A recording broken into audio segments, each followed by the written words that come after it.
और वहीं नतीजों के बाद भव्य जश्न मनाने की तैयारी में बीजेपी है। जीत के बाद बड़ा जश्न बीजेपी मनाएगी। 1 लाख लोगों के साथ भव्य रोड शो होगा।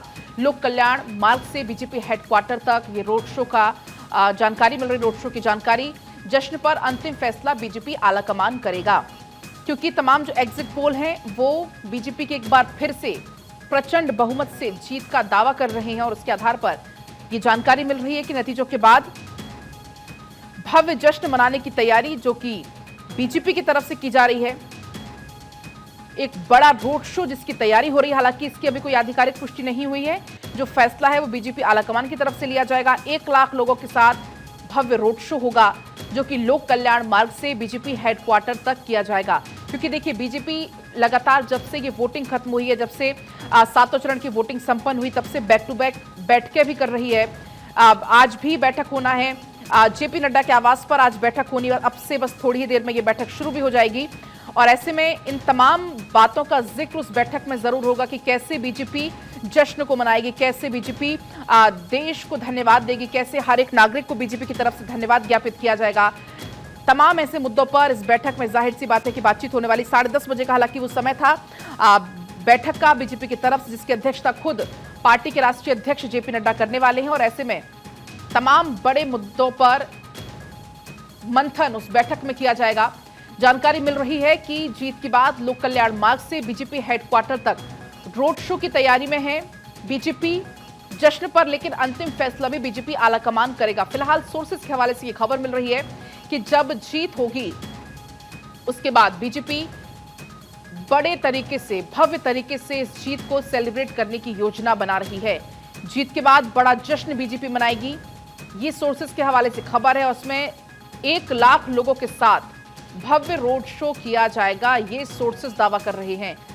और ये रोड शो होगा लोक कल्याण मार्ग से शुरू होकर बीजेपी हेडक्वार्टर तक जाएगा। बड़े स्तर पर इस जश्न को मनाने की तैयारी में बीजेपी फिलहाल इस वक्त चल रही है। हालांकि अब इसकी आधिकारिक घोषणा होना बाकी है।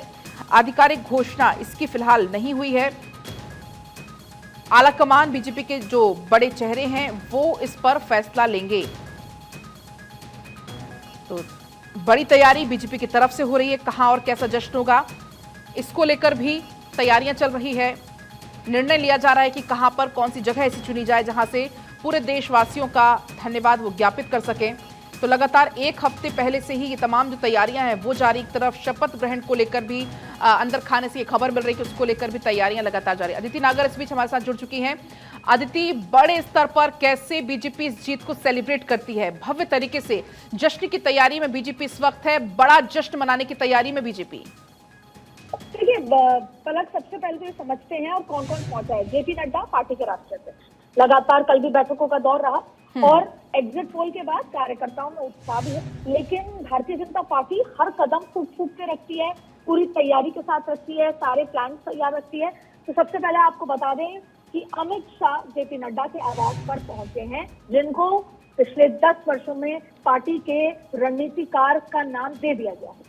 तो पार्टी के सबसे बड़े रणनीतिकार अमित शाह अध्यक्ष जेपी नड्डा के आवास पर पहुंच गए हैं। दूसरी बात देखिए, जेपी नड्डा के आवास पर तमाम जो जनरल सेक्रेटरीज हैं, जो अलग अलग राज्यों के प्रभारी के तौर पर हैं, वो भी पहुंचना शुरू हो चुके हैं। साथ में हरियाणा के पूर्व मुख्यमंत्री मनोहर लाल खट्टर भी जेपी नड्डा के आवास पर पहुंच चुके हैं। यानी आप ये समझिए, हर राज्य का प्रतिनिधित्व करने वाले या हर राज्य के प्रभारी के तौर पर जो काम कर रहे हैं, जो राज्य के वर्कर्स को, राज्य के मूड को अच्छे समझते हैं, वो सब पहुंच गए। अब देखिए ये बैठक क्यों हो सकती है। पहला समझते हैं, पहला ये कि कल नतीजे आने हैं और भारतीय जनता पार्टी खुद को रेस में सबसे आगे मान रही है और नतीजों के आने के बाद की प्लानिंग पर चर्चा हो रही है। वो ये चर्चा है कि कैसे राज्यवार तैयारियां सेलिब्रेशन करना है, राज्यवार कार्यकर्ताओं को सम्मानित करना है, राज्यवार जनता को धन्यवाद देना है। इसके अलावा दिल्ली में किस तरीके से कार्यकर्ताओं की भीड़ होगी जब प्रधानमंत्री देश को संबोधित करेंगे, कार्यकर्ताओं को संबोधित करेंगे। अब देखिए दूसरा क्या हो सकता है। दूसरा ये कि घटक दलों के साथ बातचीत, अलग अलग राज्यों के घटक दल, अलग अलग राज्य के निर्दलीय सांसद, अलग अलग राज्यों से आ रहे जो खास तौर पर निर्दलीय सांसद हैं और खास तौर पर जो जीत कर आने की संभावनाएं रखते हैं, या वो घटक दल जो एनडीए के साथ नहीं है, उनसे बातचीत को लेकर दूसरी बड़ी बात है कि जो अभी एनडीए के साथ हैं उनको किस तरीके से बुलाना है, दिल्ली में रखना है, संपर्क में साधना है। तो आप इसको लबोलवा वैसे समझ लीजिए कि अभी जो ये बैठक शुरू हो रही है, तमाम लोग वहां पर पहुंच रहे हैं, उसमें नतीजों से पहले मंथन हो रहा है और नतीजों के बाद की तैयारियों पर मंथन है, नतीजों के बाद के एक्शन पर मंथन हो रहा है। इसलिए ये बैठक इन्वर्टेड कॉमास में बेहद महत्वपूर्ण बैठक है हर लिहाज से। लेकिन देश भर के कार्यकर्ता उत्साहित हैं और उनके मन में एग्जिट पोल के बाद बहुत खुशी है। तो जाहिर तौर पे इस बैठक में किस तरीके से आगे बढ़ना है, क्या रणनीति होनी है, और देखिए भारतीय जनता पार्टी अपनी रणनीति प्लानिंग स्ट्रैटेजी के लिए बेहद मानी जाती है कि वो पूरी तैयारी रखती है। तो बस उसी प्लानिंग स्ट्रैटेजी को, एग्जीक्यूशन को बेहतर तरीके से इम्प्लीमेंट करने के लिए बैठक हो रही है। और आप ये समझ लीजिए कि चाहे फिर घटक दलों के साथ बातचीत हो, चाहे फिर नए निर्दलीय सांसदों से संपर्क साधना हो या नए घटक दलों से बातचीत करनी हो, ये भी इस बैठक की मंथन का पार्ट हो।